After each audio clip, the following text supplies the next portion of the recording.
hola, venimos un poco tarde, venimos sobre tiempo.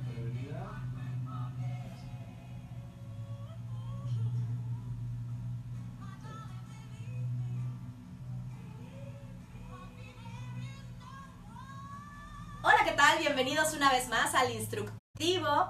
El día de hoy vamos a apapachar un poquito a los papás. Ya viene el 16 de junio que se celebra el Día del Padre y no podíamos dejar pasar esa fecha tan hermosa, tan conmemorativa, para platicar sobre la importancia de papá en la crianza de nuestros hijos. Y también involucrar un poquito para las mamás que se me espantaron con el tema, qué pasa cuando no está y cómo las mamás abordan, ¿no? Abordan como esas cuestiones y cómo cubren el papel de papá o cómo se asocia con alguna otra figura, masculina. Entonces vamos a empezar, justamente estamos hablando de eso. Yo les quiero platicar que hace muchos años, no tantos, pero sí como 10, 12, hice mi tesis sobre la importancia de la figura masculina, paterna, en la terapia. Esta tesis fue dirigida y encaminada meramente a la terapia, al proceso terapéutico, y se hizo un análisis justamente como de los estilos parentales, porque, reitero, no es nada más la figura de papá, sino esa figura masculina o esa figura o esa representación desde nuestra feminidad como mamás para cubrir esa parte. Sandra, bienvenida. Muchas gracias por estar aquí con nosotros. Muchas gracias. Pues sí, es un tema... Es un tema bonito y es un tema también, como dices, pues donde estamos también un poco rompiendo roles preestablecidos. Exacto, como preestablecidos que traemos cargando, por así decirlo, y que también tenemos que romperlos, ¿no? Y tampoco podemos asustarnos. Bueno, ahorita vamos a hablar de ello, pero cuando no está, o sea, porque la mente... en los niños son como muy inteligentes en esa parte, somos al final mamíferos, somos animales y pues siempre nos adaptamos para sobrevivir. Entonces cuando no está la figura paterna, o bueno, más bien cuando está el papá, pues siempre buscamos una figura paterna, que es lo que vamos a hablar hoy. Y como yo siempre le digo a los papás de los niños que veo, de mis pacientes o a los mismos pacientes, o sobre todo a las mujeres, cuando tienes un esposo, cuando tienes un papá, úsalo. Siempre Claro. digo así, o sea, a veces nosotras mismas como mujeres no los usamos, en el buen sentido de la palabra. Así es. No los dejamos entrar, los hacemos a un lado, por creencias que como decía, traemos cargando como sociedad. Claro.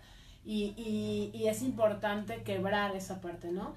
También es importante para los hombres, hombres papás, pues igual trabajarlo, porque también muchos de ellos no lo aprendieron, o sea, Claro, nadie se los enseñó, no tuvieron un papá comprometido, no tuvieron, comprometido con la crianza, ¿no? O sea, estaba comprometido a lo mejor con su rol. Sí, con su rol un poco de proveedor, exactamente. Y viene esto, bueno, empezamos, ¿arranco? Sí. Viene esto desde las cavernas. Nosotros somos o traemos información, pues, genética hereditaria desde las cavernas, ¿no? Y entonces en la época de las cavernas, por la necesidad de ese momento, se necesitaba, valga la redundancia, en una persona que fuera a proveer y una persona que se quedara cuidando la manada, ¿no? Okay.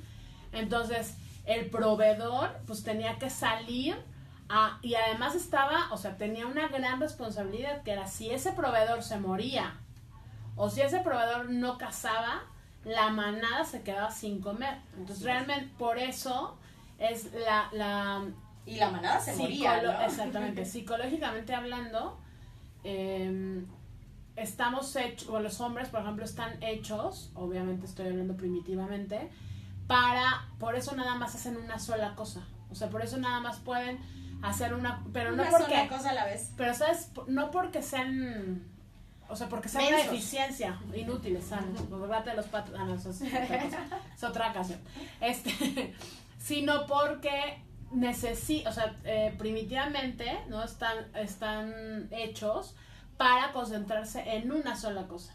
Imagínate que una mujer que nos concentramos en 1000 cosas a la vez, no podría matar un mamut, porque entonces ya vio que las hojitas y ya, o sea, ¿no? Porque se Busca distrae, todos porque está en todo. los parámetros. Ahora, la mujer cavernícola, estoy hablando de la época de las cavernas, tenía que, para cuidar la manada, que no se muriera alguno, que no se escapara, que no se lo comiera, bla, bla, bla, pues tenía que estar en todo. O sea, las mujeres cavernícolas hasta se daban cuenta qué fruto era venenoso y qué fruto no, por el color. Solo verlo. Exacto, por el color, por el olor, por muchas cosas, ¿no?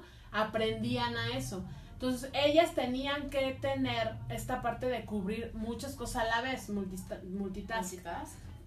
Porque no podían solo concentrarse en uno de sus cachorros, por ejemplo, uno de sus hijos, pues porque tenían otros. Porque no solían tener un solo hijo. Bueno, de ahí viene el hecho de que la mujer, de que nuestra composición como por género social. Exacto. Y psíquica y social. Y después los roles sociales.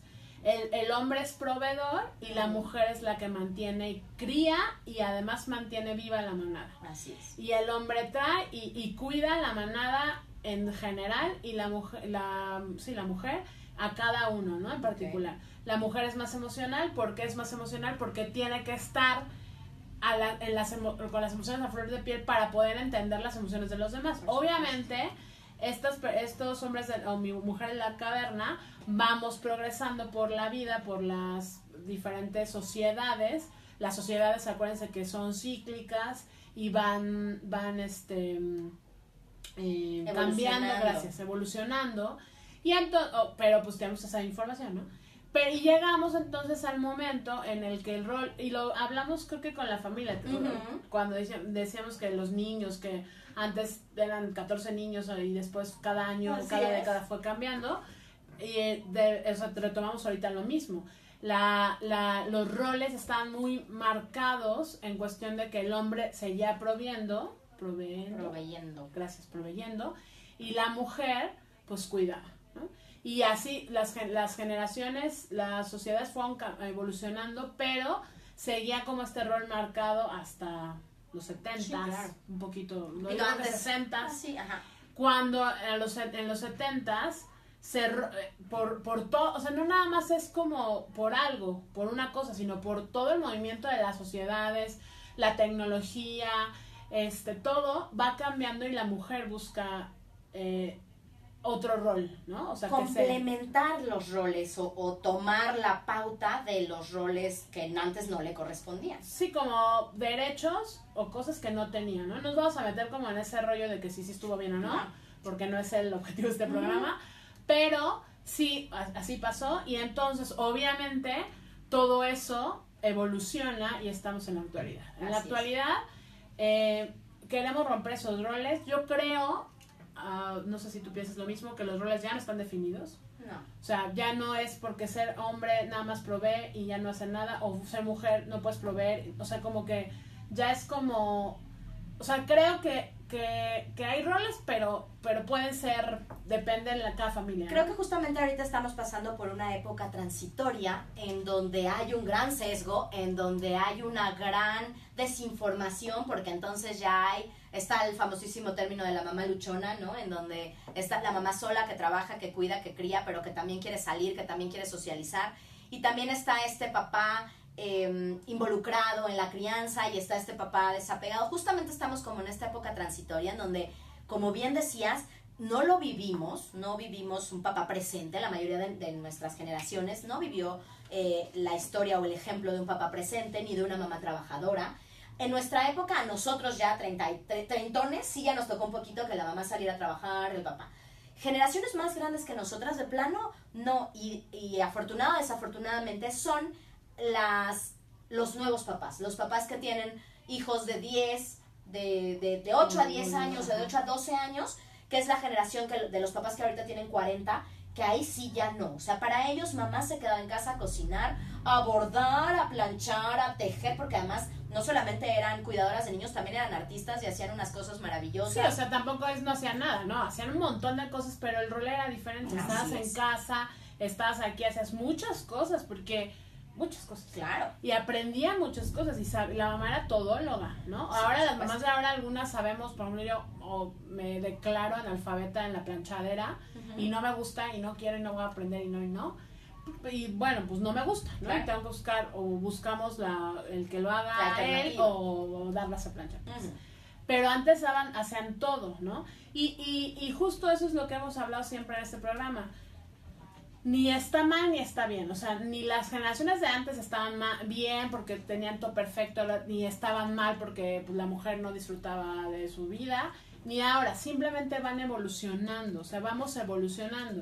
¿Cuál es lo de ahora? Que estamos evolucionando, pero justo como decías, hay todavía gente, o habemos gente de generaciones pasadas. Claro. Y entonces ese paso entre que sí está bien y no sé y cómo le hago, y nos cuesta trabajo, ¿no? Y en una de las cosas donde se ve es en el rol del hombre. Yo no vengo aquí a defender al hombre, así, pero en verdad yo he tratado, y tú que hiciste tu tesis, he tratado de analizar en mis pacientes, en mi familia, en mis alrededores, y realmente a veces como mujeres no dejamos que ellos se enfrenten a cosas. Desde que tienes hijos, o sea, desde que tienes hijos pequeños, hombres o mujeres, y tampoco dejas que se enfrenten a cosas, que seguimos marcando como los roles de género de niño azul, niña rosa, niño carrito, niña, que afortunadamente también ya estamos evolucionando como sociedad y estamos cambiando esa parte y decir, no importa si la niña juega con el carrito o si a la niña le gusta la pala de construcción y si al niño le gusta una muñeca, ¿no? Claro. Porque en realidad no es, por eso no se da el género, pues, o la, ¿cómo se dice? Perdón, se me fue, el gusto sexual, la preferencia sexual, es por otras razones, que a lo mejor un día tocaremos en este programa. Y bueno, pues entonces hemos cambiado, pero todavía traemos cojeando esa parte del padre, ¿no? Por supuesto, y tan es así que una realidad es que hay muy pocas investigaciones acerca del rol del padre. Las que hay son escasas, son vagas, y además explican la paternidad social como una forma en la que el varón exterioriza o demerita su identidad masculina. Es decir, si yo soy papá y cambio pañales y arrullo y apapacho, ya no demerita mi masculinidad, ya no soy tan hombre. Y estas investigaciones no son precisamente recientes, son de 1985, de 1987, o sea, se imaginarán que tienen 30 años, porque investigaciones recientes tambalean.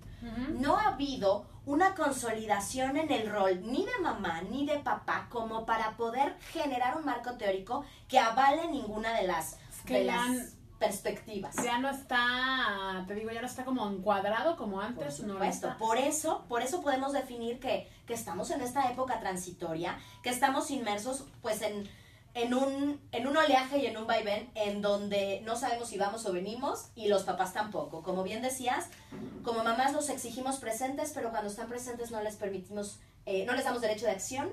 Cuando no están los criticamos, los aborrecemos y los corremos. Y como mamás no sabemos si queremos que nos apapachen, nos consientan, nos compren, nos abran la puerta, o queremos estar empoderadas y yo puedo salir sola del coche y a mí no me invites al cine. O sea, no sabemos en dónde estamos parados. Y ahora, también no es culpa de nadie, ¿no? Es simplemente esta parte, como dices tú, de que no sabemos dónde estamos parados. No hay una definición del rol como tal, que en realidad no tendría que haberla, pero estamos acostumbrados a que sí. Y eso es lo que hace es que tambalemos, ¿no? Y que como mujeres tampoco permitamos o no sabemos cómo permitir el hecho de que la otra persona del sexo masculino entre. Por supuesto, fíjate, dice Montesinos en el 2004 que justamente el sentimiento, o sea, identificarse como padre va ligado a la satisfacción de 3 exigencias, que es el amor al hijo, o sea, la exigencia es amar a tu hijo, asumir el papel social, no el papel de la paternidad como tal, ni el papel de el papel social de papá y el papel profesional, siendo este último elemento uno de los más importantes dentro de la masculinidad. O sea, hasta el 2004 la carga pesada para el hombre sigue siendo proveer a su casa, proveer alimento, techo, vestido, proveer lujos, proveer diversión, ¿no? Sí, claro, si su familia tiene todo, él es muy bien, ¿no? Palomita, y si los tenis del niño están rotos, él muy mal, o sea, sí. Y justamente podemos determinar que a través de las culturas y los contextos familiares, ahorita no hay una definición adecuada, no existe ahorita, actualmente, una definición que verdaderamente manifieste el rol. ¿Por qué? Porque ya hay diversas especificaciones para cada estilo de paternidad y para cada, ya me ando llevando el micrófono, para cada estilo de paternidad y para cada expresión de la masculinidad, ¿no? Ajá, exactamente. Así es, entonces eso es lo que nos hace, pues no sentir que no hay ni pies ni cabeza, pero justo es encontrar esa parte, ¿no? Yo creo que reencontrarnos y pensar que no tiene por qué haber roles definidos, sino los roles en realidad se tienen que definir en cada pareja, en cada familia, como hemos dicho en varios talleres y aquí, lo que cubre tus necesidades, ¿no? Lo que en realidad sea para ti bien. Si para ti por las circunstancias es que la mamá trabaja y el papá se queda en casa, o sea, ¿dónde dice que está mal, no? Por supuesto. Tenemos que romper como esos roles esos paradigmas, exacto. Y deberíamos ahorita hacer una investigación buenísima, porque fíjate que ahorita, tú lo has dicho muchísimas veces en el programa, en esta etapa de la paternidad es donde los padres logran experimentar diversos sentimientos como amor, frustración, fastidio, furia, emotividad o como chipilés, ¿cómo se llama? Cuando se ponen, pues ahora sí que apachurrados o se conmueven. Uh-huh. Y afortunado o desafortunadamente, los varones no están predispuestos para esos sentimientos. Entonces, en el momento en el que sienten que les viene la lagrimita o en el momento en el que sienten que se están conmoviendo de más por alguna situación con su hijo, se contraen, se aprietan, se amarran. Y entonces, pues justamente ahí se refuerza un poco esta idea freudiana de que la mujer es un ser poco ético y que únicamente se basa en sus emociones y que es fácilmente influenciable. Y se tambalea esta información en la que el hombre es unga y el hombre es fuerte y tiene un razonamiento lógico perfecto y que no existió en ese momento. Un proceso como de identificación en tu aquí y ahora, ¿no? O sea, traes cargando todos los fantasmas de tu infancia y de tu crianza y no logras ya posicionarte en tu aquí y ahora y no logras como hombre o como mujer hacer una relación ad hoc con el mundo, ¿no? O sea, ya es donde te quedas en blanco, donde ya no sabes cómo continuar, y ahorita regresamos con más información. Vámonos a corte y ahorita volvemos. 52 12 51 51. Papás, llámenos, por favor. Mamás, www.radioyus.com. Mamás, ¿cómo viven esta dualidad? ¿Cómo han vivido la separación con papás? ¿Cómo han vivido la paternidad en conjunto? No se despeguen, ahorita volvemos. Ya no sé si tenía un minuto o no, pero me seguí. Ay, amo leer mi tesis, me emociona tanto. Vamos a tener que hacer otro de estilos parentales. Ay, ojalá nos marquen. Sigo nerviosa con lo que va a pasar. Me desconcentra mi corazón. Y bueno, para los que nos están viendo, déjenme ver quién está con nosotros por acá. Norma Leticia Bracho, saludos. Ecate. Hola, tía. Ecate, márcanos, platícanos cómo has vivido tú esta situación. María Reola Hermosa, ¿cómo estás? Hola. Shastia, saludos, gracias. Caro, qué bueno que estás con nosotros, Caro. Diana, hola, échenos ¿qué hubo por ahí? Échenos sus comentarios, échenos su perspectiva, cómo lo han vivido, cómo lo han encaminado, encauzado en los diferentes estilos parentales que existen ahora. Ahora hay muchas modalidades. Que actualmente el rol ha cambiado según las necesidades familiares, en realidad sí, pero es según la sociedad. O sea, hemos cambiado como sociedad y entonces por eso se ha modificado. A veces es como, bueno, es que como la familia necesita dinero, la mamá trabaja, pero en realidad no fue por eso. O sea, bueno, sí, pero se abrió esa parte de que tú podías trabajar. Otros muchos códigos sociales. Sí, es cierto. Por ejemplo, en mi casa mi mamá trabajaba, dejó de trabajar cuando mi hermano nació y volvió a trabajar por una necesidad económica, pero en realidad, o sea, nosotros pensamos eso, bueno, la mujer trabaja por la necesidad, porque como estaba muy mal, sí, o sea, sí fue por eso, pero en realidad no fue por eso. Fue porque se abrieron muchas otras oportunidades, o sea, se abrió otra visión, cambiamos como sociedad y por eso ya la mujer trabaja. Ahora, o sea, por ejemplo, tú me preguntas a mí, ¿yo por qué trabajo? Obviamente por necesidad, pero también porque me gusta. Ya vamos a regresar al aire.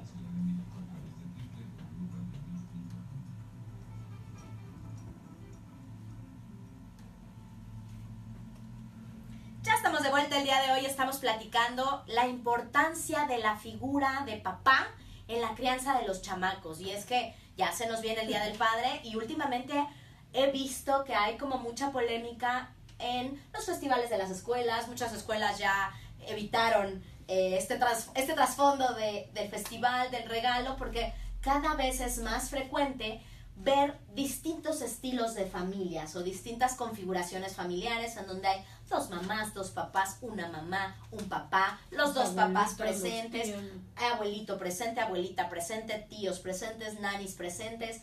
O sea, ya hay una configuración muy variada en estos estilos y creo que todavía lo que decíamos, ¿no? La presión social es tal que todavía nos tambaleamos y todavía titubeamos cuando la maestra en la escuela nos pide la foto con papá. Y todavía nos angustiamos porque, ¿qué va a sentir mi hijo porque no voy a mandar una foto? ¿O con quién recorcho les mando una foto si no está papá presente? ¿O cómo forzo a este canijo a ir al festival si no se le da la gana? Estando presente o estando ausente, ¿no?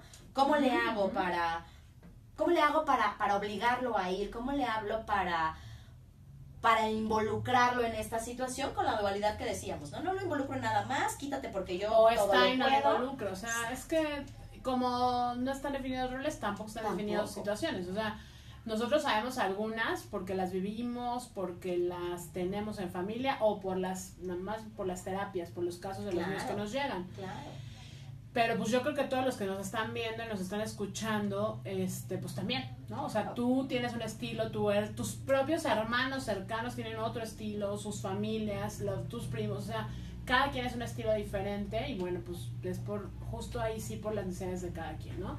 Claro. Yo quiero comentar algo que aprendí en la universidad. Fuimos a una conferencia, híjole, no, soy muy mala por los títulos, pero o sea, hablaba como de esta parte de la mamá, ¿no? De todo esto, desde la Virgen María y toda esta parte psicológica como sociedad. Pero hubo un subtema que dijo el psicólogo que está exponiendo, que a mí siempre, o sea, me dejó helada en buena onda, claro. Y siempre lo utilizo. Decía, ser madre es un acto de amor. Ser padre es un acto de fe. De fe, sin duda. ¿Por qué? Y se oye horrible, pero así es. Y las mujeres a veces nos cuesta trabajo y a las mamás como que nos cuesta trabajo, y yo lo veo mucho en terapia con las mamás, entender pues sí, entender, claro. Asimilar cómo es posible que este cuate X se haya ido y haya dejado al niño, ¿no? O sea, le valga y haga su vida, y cómo es, bueno, es posible porque nosotros como mamás ya tenemos el vínculo hecho con nuestros hijos. O sea, nosotros no, a lo mejor voy a decir algo que van a decir, ay, ¿cómo no? No digo que no lo hagamos, pero no necesitamos hacer un vínculo con nuestros hijos porque está dado por naturaleza. Tenemos 9 meses para generar ese vínculo. Y se genera a nivel químico en el cerebro, hormonal, y ya después psicológico y emocional. Entonces, por eso tú adivinas, y justo lo están poniendo en los comerciales de la televisión, es que quiere que le pintes la pared de verde, y el niño, no, y el papá como de, ¿qué? ¿No? Bueno, lo pusieron en mayo, me parece. Justo porque así pasa. Y nosotros como mujeres, como lo tenemos, o sea, ese vínculo lo tenemos. Pareciera que lo alimentamos, pero en realidad nada más lo sostenemos, claro, porque no necesitamos hacerlo. Y también hay que quebrar, Sandra, esta falsa creencia de que del amor a primera vista y de que ves a tu criatura y te enamoras y sabes perfectamente qué hacer de inmediato. Química. Por supuesto. Y es química. Y tiene una razón. Y tiene una razón. Si tú no tienes conexión con tu hijo, puede ser que tú te mueras, te duermas, y te mueras y lo dejas morir. Entonces, por eso es como, no escucho ruido. Ya dijo, algo pasa. O sea, esta parte tiene que ver, no es perdón que les tire su falsa creencia, no su es creencia amor racional. O sea, es que no es amor, no, claro, es química. Y digo, soy horrible. Soy rudo. Y lo vivimos bien bonito, ¿no? Y qué padre, porque también de eso se trata. Porque además somos seres racionales, emocionales y también metemos emociones. Pero así como a rajatabla es química, ¿no? El papá no. El papá no tiene, de verdad no tiene. O sea, un papá que ama a su hijo desde el primer día que lo ve, qué padre. Pero en realidad no debería. Soy feo. No, es un intruso. No, o sea, el papá no sintió que se movía. Claro. Nosotros como mujeres podemos involucrarlos, ¿no? Yo me acuerdo de alguien que me dijo, yo estoy disfrutando más a mi hija ahora que a mis hijos antes, porque antes nunca, ni yo me involucré, ni me involucraron, ¿no? Ni yo quise, ni tampoco me jalaron. Me dieron chance. Y su nueva hija sí lo estaban involucrando, y entonces para él era nuevo todo eso, pero porque ahora estaba involucrado, ¿no? Y porque la otra persona también lo involucraba. Claro. Entonces también nosotros como mujeres tenemos que pensar, no es que andes arreando al cuate, no, pero también llámalo, porque en realidad si no lo llamas, él no va. Aquí hay algo bien interesante a nivel mamífero. Ya saben ustedes que a mí siempre me gusta mucho hablar de los mamíferos. Si ustedes se ponen a analizar cuántos niños desde el nacimiento se parecen a la mamá, van a ver que son muy pocos. ¿Y por qué? ¿Por qué pasa esto? Porque biológicamente la naturaleza es tan sabia que los hace parecidos al macho para que no se lo coman. Y justo es lo que te iba a decir con lo del acto de fe. Es que tiene que ver todo. Decía, antes, por ejemplo, en el Imperio Romano, sí, no estoy diciendo una falacia, pero sí creo que es en el Imperio Romano, sí, los emperadores, o sea, los que decían, este es mi hijo, este es de acá, agarraban al hijo y lo levantaban así como el Rey León. Justo por eso el Rey León, ¿no? Claro. Porque viene de por allá, de esas historias. Lo levantaba y lo reconocía. En realidad él no sabía si era su hijo o no. Tiene que ver con lo del parecido. Si creo yo que se parece a mí, entonces lo hago de mi rebaño, lo levanto y en ese momento lo reconozco. Por supuesto. Y aunque Panchito diga que es suyo, aunque Chonito es mío, porque yo lo reconocí. Los orinan. Sí. Para reconocernos como parte de su manada. Para que no se los coman. Así es. Y te digo, al final somos mamíferos. No, obviamente ya racionales. Claro. A veces. A veces no tanto, a veces seguimos siendo bien primitivos. Exacto. Pero bueno, aquí también es importante recalcar que el vínculo, no, lo que decía Sandra, ¿no? El vínculo con la mamá es bioquímico. Sí. El vínculo con el papá es social, es emocional. Se va haciendo. Si bien hay carga hormonal que respira el hombre, que prueba el hombre desde los besos de la mamá y desde la comida, porque bueno, sí, las feromonas se transmiten a nivel sensorial y la saliva y lo que ustedes quieran, gusten y manden, no, por ningún motivo es una relación bioquímica desde el inicio, ni aún a pesar de que traiga sus genes. Es en el momento del parto, en el momento en el que lo ven, que en el momento en el que ya hay una conexión emocional y bioquímica, sí. ¿Qué generan los hombres durante el embarazo de la mujer siempre y cuando estén involucrados en el embarazo? Porque si no están involucrados en el embarazo, difícilmente lo van a vivir así. Pero ¿qué pasa? Cuando empiezan a vivirlo y a imaginarlo desde una manera racional, como, chale, en la panza de esta señora hay un cacho mío. Entonces generan emoción. Pero no al revés. De ahí se deriva esto de bueno, ya lo considero mi hijo. Y la naturaleza es muy sabia. Realmente la naturaleza es muy sabia y por eso hay tantos procesos sociales, hormonales, bioquímicos, que derivan en este rol de la paternidad. Ahora, por ejemplo, hay como decías hace rato, mamás que nos han preguntado, oigan, pero por ejemplo, hay casos que hemos tenido de el papá biológico no se hizo presente o se hizo medio presente y la mamá, cuando la niña o el niño estaban muy pequeños, tuvo una pareja, el cual se hizo más presente que el papá biológico. Y entonces llega un momento cuando llega, por ejemplo, las niñas con nosotros, o los niños 7, a veces 6, 7, 8, 9 años, que el papá es, o sea, el papá que ellas consideran como papá es el papá adoptivo, pues, ¿no? Por el padrastro, que no me gusta esa palabra, pero bueno. Sí. Entonces, Y es mucho la preocupación de es que por qué, y a su papá biológico no lo quiere o no lo quiere ver, y justo eso es lo que, por eso es un acto de fe. A ver, no tiene que haber, ¿cómo lo digo? Una conexión de sangre para que haya una conexión emotiva, porque justo el vínculo papá, hijo, hija se va formando. Entonces, sí, la sangre llama y a lo mejor yo quiero conocer a mi papá, pues porque es mi sangre, bla, pero en realidad yo el vínculo papá, o sea, el vínculo papá-hijo lo tengo, y a veces tengo una paciente, Verónica, que ojalá me esté escuchando, es con el tío, o su hijo es con su tío, y para él su tío, sabe que es su tío, pero esta conexión, esto que se va haciendo, esta camaradería que nunca puedo decir, se hace con el tío, con el abuelito, y justo es lo que decías tú, cuando tú como mamá estás preocupada porque tu hijo no tiene la figura paterna, no está su papá presente, pero el niño va a buscar una figura paterna.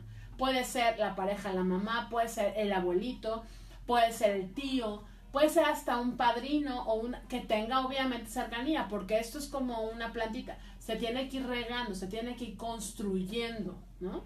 Y entonces se logra un vínculo y no es por sangre. En caso de la mamá, sí. Y en caso de la mamá, por ejemplo, cuando es al revés.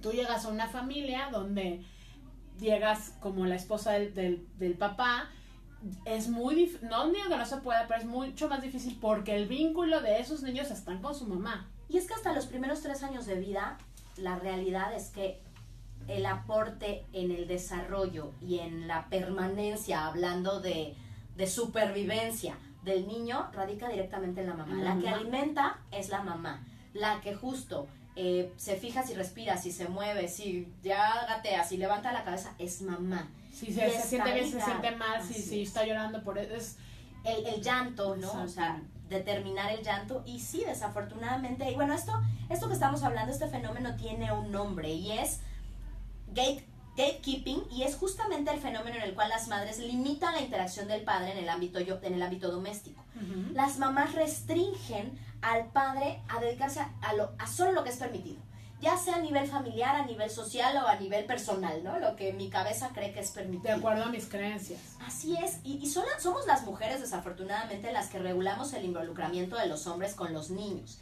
Y estas acciones pueden influir de manera muy positiva, pero pueden influir también de manera negativa, en el sentido de la competencia. Actualmente se genera como esta competencia, y bueno, ya hay más padres, y a mí yo tengo uno en mi casa, y ahorita les platico cómo funciona, que pelea este vínculo paternal. Vámonos a un corte y ahorita regresamos. Recuerden que estamos transmitiendo por www.radioyus.com.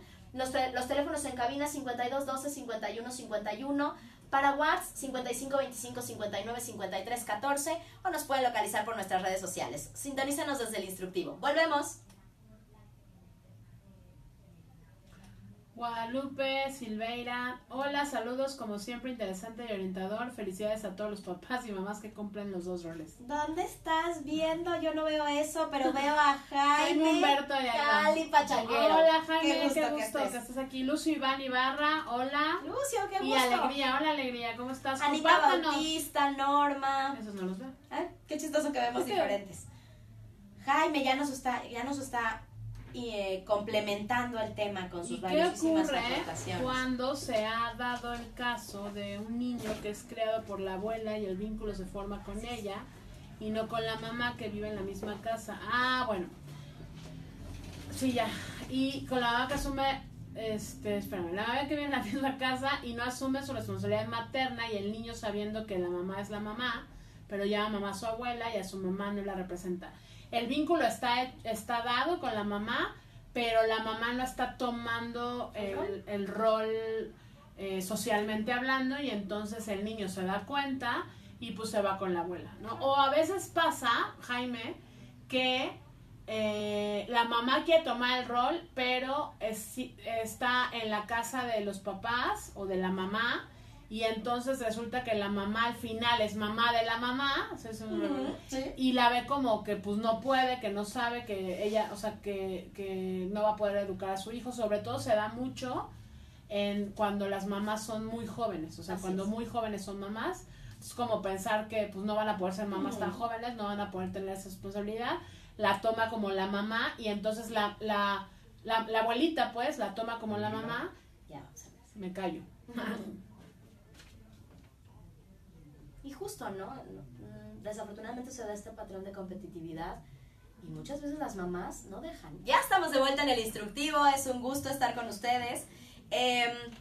Que es el día de hoy estamos platicando justamente sobre el rol de papá en la crianza. Y bueno, no crean que no estamos festejando a los papás, pero es parte de revisar un poco como la historia de por qué está ahorita la paternidad tan demeritada como está.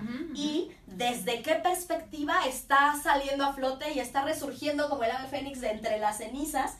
Y justamente me fui antes del corte con la idea de platicarles que actualmente, dejando el marco teórico histórico, actualmente ya hay muchos más papás involucrados, muchos más papás, yo les decía que yo tengo uno en casa, saludos a Oscar que nos está escuchando, muchos más papás involucrados, muchísimos más papás que pelean y que no conciben que la lactancia sea solamente labor de la mamá y que no conciben que este vínculo biológico no se pueda dar también desde papás y que van en contra de todas las investigaciones y que luchan día a día por demostrar que todo esto es equívoco, ¿no? Que los papás también pueden estar presentes, que los papás también se pueden involucrar moralmente, sentimentalmente, económicamente, escolarmente, y que no todo es el rol de mamá, ¿no? Que también ellos pueden. Y pelear un poco y batallar, también lo digo con la mano en el corazón, batallar con esto que vivimos en el gatekeeping, ¿no? Que solo es mi chamba, que solo yo lo sé hacer bien, que solo yo puedo y que no te necesito y que ya ahorita estamos también en esa dualidad, ¿no? Soy mamá fuerte, luchona o como la quieran nombrar y no necesito un papá a mi lado, desde ninguna perspectiva, ¿no? Y bueno, justamente este obstáculo en la relación padre-hijo afecta la calidad y la cantidad de tiempo que pasan los papás, de tiempo y de calidad de la relación papá-hijo, ¿no? Y cómo los papás tienen que buscar herramientas para desempeñar esta labor de paternidad desde una perspectiva no tan autoritaria, desde una perspectiva no tan frívola, desde una perspectiva no tan apartada, desde más bien llegando a una parte complementaria, a una parte cálida, a una parte amorosa, a desarrollar y aprender a sacar de abajo de las piedras su empatía, porque no la conocieron, porque fueron hijos de papás viejos, no, se oye feo papás viejos, pero papás ya grandes, añosos, ¿no? Y porque se les la papa caliente, o sea, el papá le pasa al papá, el bisabuelo, el tatarabuelo, el papá, el bisabuelo y así, y pues el papá no sabe cómo también, ¿no? O sea, es que también es como señalar, es que son que no se involucran, no, es porque no sabemos cómo, y como mujeres igual, ¿no? No sabemos cómo hacerlo y como dices tú, tenemos como estos 3 primeros años, sentimos que nos sentimos y además biológicamente es real, y entonces no sabemos tampoco cómo involucrar, y luego si se involucran y luego no nos gusta, y luego, o sea, también nos cuesta trabajo esa parte, ¿no? Entonces hay que también trabajarlo tanto del lado de mamá como del lado del papá. El papá, o sea, tengan una relación de pareja los papás o no la tengan, porque también se puede. O sea, también el papá puede ser responsable de cosas con los hijos, aunque no sea una pareja de mamá. ¿Cuesta trabajo? Sí. Por supuesto. Porque se mueven egos y otras cosas, o creencias también, pero sí se puede. Tenemos varios casos de niños que los papás lo han logrado y la verdad es que es muy satisfactorio para ellos y para los niños, ¿no? Entonces, trabajarlo es importantísimo. Yo creo como papás, como pareja y como papás es importantísimo trabajar. Por supuesto, y bueno, justamente después del marco teórico, el marco histórico y de narrarles cómo ha ido evolucionando este rol de la paternidad, este programa justamente fue diseñado para enaltecer a aquellos papás que sí están presentes, para aquellos papás que luchan día con día para guiar a sus hijos, pero también para complementar a la mujer que está detrás. Y no, ojo, no me refiero a la esposa o a la pareja, porque es bien sabido que es muy diferente el vínculo el vínculo, el rol de pareja que el rol de paternidad, ¿no? No es una cosa, sí, no va una una cosa cosa mismo, con otra. no va junto con pegado. Y entonces justamente en el programa de hoy lo que tratamos es de darles este apapacho que alivia y de decirles que cada vez más tienen las de perder, ¿no? Y entonces que cada vez desempeñar bien su rol les implica mayor reto, les implica mayor esfuerzo, les implica romper paradigmas, les implica romper estereotipos, les implica volverse compañeros de juegos, compañeros de mimos, les implica borrar esta falsa creencia o esta estereotipia de que pueden darse el chance de descuidar las actividades básicas de sus hijos, la alimentación, el cuidado de la salud. Les implica borrar esta imagen del padre autoritario que llega el papá de trabajar y la mamá lo primero que dice es: adivina qué hicieron tus hijos, ¿con qué crees que me salieron hoy? Y que el papá que está cansado que llega de trabajar y que quiere apapachar a sus hijos, lo esperado es que llegue a poner consecuencias, a dar castigos, pues ahora sí que a hacer lo que la mamá en su momento no hizo. Necesitamos romper la falsa creencia de que el papá es desinteresado, ¿no? De que el papá no está presente o de que el papá puede darse el lujo de no estar presente. Y de que lo que hace a veces está mal.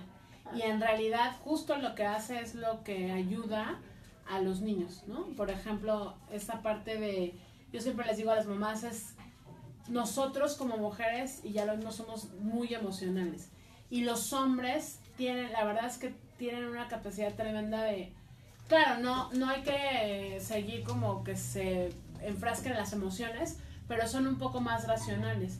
Y entonces en ese punto ellos pueden entrar en cosas en que la mamá no puede entrar. Deben entrar. Y deben entrar. Por ejemplo, estos machincuepas que sean los niños que tú sientes que ya te fuiste al hospital, sí, claro, y lo tienes internado 3 días como mamá, porque obviamente esa es nuestra chamba, pues,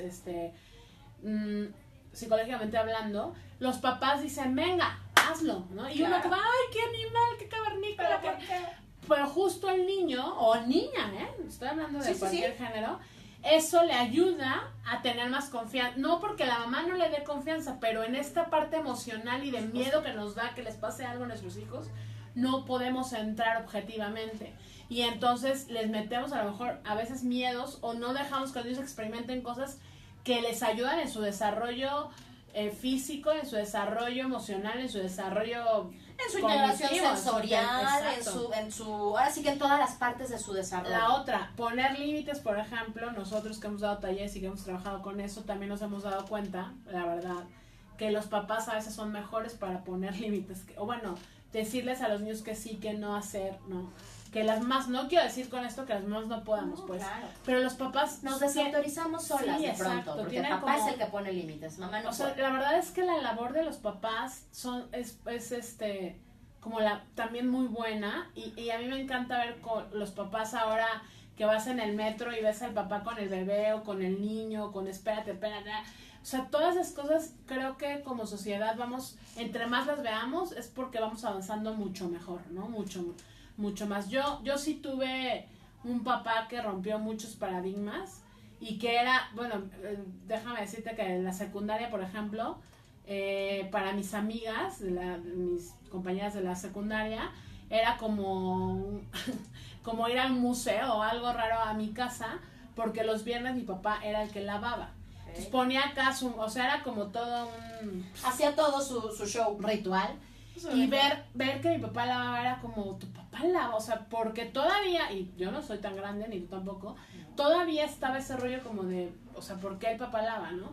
O ver mi papá cuando iba a la guardería por mi hermano, que yo le llevo 10 años, también era como, o sea, sí se le quedaba viendo rarito el por qué trae al niño, por qué trae la pañalera, por qué, no, o sea, sí todavía estamos quebrando esas cosas, y sí lo aprendes. Yo aprendí muchísimo a mi papá, aunque soy mujer, pero aprendes muchísimo de esa parte porque rompe paradigmas, ¿no? Nos recomienda Caro Romero una película que se llama Kramer vs. Kramer. Yo no la he visto, pero creo que puede complementar bien el tema. Sí. Y justo un poco con lo que queremos cerrar este programa es que, perfecto, nos quedan 2 minutitos. Justamente no se escuden en la dificultad que implica para ustedes como papás el hecho de compartir los cuidados, ¿no? Vívanlo, pero muchas veces nos llegan muchos papás que, ay, es que no me dejan, ay, es que no me involucra. No se esperen a que los involucren. Es importante que ustedes estén presentes y ustedes tomen la batuta en el hecho de compartir el cuidado de sus hijos. En los estudios que hay estudios que hablan de que el impacto a largo plazo de un papá activo genera emocionalmente fuerza y estabilidad en los niños. Y la idea de que la participación activa de los niños reafirma un poco esta situación de los nuevos estereotipos de género, esto que decías, ¿no? Ya papá no se ve mal si lava, si plancha, si barre, si trapea, si cambia un pañal, y mamá ya no se ve mal si trabaja, si llega tarde, si carga un maletín. Todavía hay mucha situación de, es que no estás con tus hijos, es que no les das tiempo, es que los dejas con su papá, es que, bueno, como es que culpa, ya es ¿no? compartido. Como de echarte las culpas que... Y hay todo un factor culpígeno en los hombres, en donde ya actualmente se ha logrado que los padres perciban esta inversión de tiempo de su paternidad, este involucramiento, este rol y este asumir sus responsabilidades como parte pues ahora sí que del desarrollo normal de la familia. Espero que les haya gustado, espero que lo hayan vivido padre. Una felicitación muy grande a los papás que están presentes, que han logrado desarrollar su paternidad. Por aquí me dicen, es el día del padre, no de la mamá luchona. Felicidades también a esas madres que hacen doble labor. Disfruten su día, papás, mamás, apapáchense, hijos, valoren a sus papás. Y nos vamos, se nos acabó el programa. Gracias por sintonizarnos, nos vemos el próximo jueves en www.radioyus y nos pueden sintonizar también en el instructivo. Gracias por acompañarnos, hasta la próxima. Gracias a los controles. No dijimos los saludos a Rocío Quiroz, a Lorena Escobedo y a Karina Villa. Gracias por escucharnos, espero que estén también en el Facebook Live.